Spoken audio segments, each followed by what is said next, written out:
Hi friends, இந்த விஷயத்தெல்லாம் எந்த கண்ட்ரி கண்டுபிடிச்சுன்னு கெஸ் பண்ணலாமா? உங்களோட கெஸ்ஸிங்னு சொல்லலாம், இல்லை உங்களோட ஜென்ரல் நாலேஜ்னு சொல்லலாம். ஸோ பார்க்கலாம் 6 அவுட் ஆஃப் உங்களோட ஸ்கோர் என்னன்னு கமெண்ட்ல சொல்லுங்க ஃபைனலா. ஸோ ஒன்று ஒன்றா பார்க்கலாம். First one QR code. Okay, US or Japan?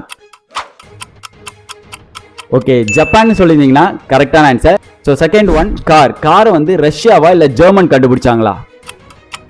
இதை ஈஸியாக நிறைய பேர் கெஸ் பண்ணுவீங்கன்னு நினைக்கிறேன். ஓகே, ஜெர்மன் சொல்லியிருந்தீங்கன்னா கரெக்டான answer. Third one wifi. Okay, இந்த வைஃபையை நம்ம எல்லாருமே யூஸ் பண்றோம், பட் இது எந்த கண்ட்ரி கண்டுபிடிச்சாங்க அப்படின்னு சொல்லிட்டு சொல்லணும். ஸோ இதுல ரெண்டு ஆப்ஷன்ஸ் இருக்கு, ஆஸ்திரேலியா அண்ட் ஜப்பான். ஸோ நீங்க எதை சூஸ் பண்றீங்கன்னு பாருங்க.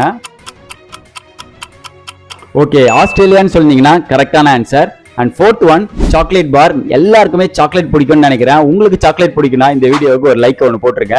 ஸோ இது வந்து கனடா ஆர் கிரேட் பிரிட்டன், இந்த ரெண்டு கண்ட்ரில எந்த கண்ட்ரில இருந்து கண்டுபிடிச்சாங்கன்னு சொல்லுங்க. ஓகே, கிரேட் பிரிட்டன் சொல்லியிருந்தீங்கன்னா கரெக்டான answer. And fifth one ketchup. Okay, இந்த கெச்சப் கூட நம்ம நிறைய பேர் வந்து யூஸ் பண்ணுவோம் எல்லாத்துலயுமே. இது வந்து இட்டாலியா இல்ல சைனால கண்டுபிடிச்சாங்களா? ஓகே, சைனான்னு சொல்லிட்டீங்கன்னா கரெக்டான ஆன்சர். அண்ட் ஃபைனல் ஒன், யார் எத்தனை ஸ்கோர் எடுத்திருக்கேன்னு தெரியல.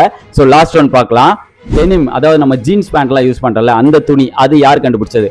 பிரான்ஸா இல்ல சைனாவா? ஓகே, பிரான்ஸ்னு சொல்லிட்டீங்கன்னா கரெக்டான ஆன்சர். 6 அவுட் ஆஃப் உங்களோட ஸ்கோர் என்னன்னு கமெண்ட்ல சொல்லுங்க. வீடியோ லைக் பண்ணுங்க, மறக்காம சேனலை சப்ஸ்கிரைப் பண்ணுங்க.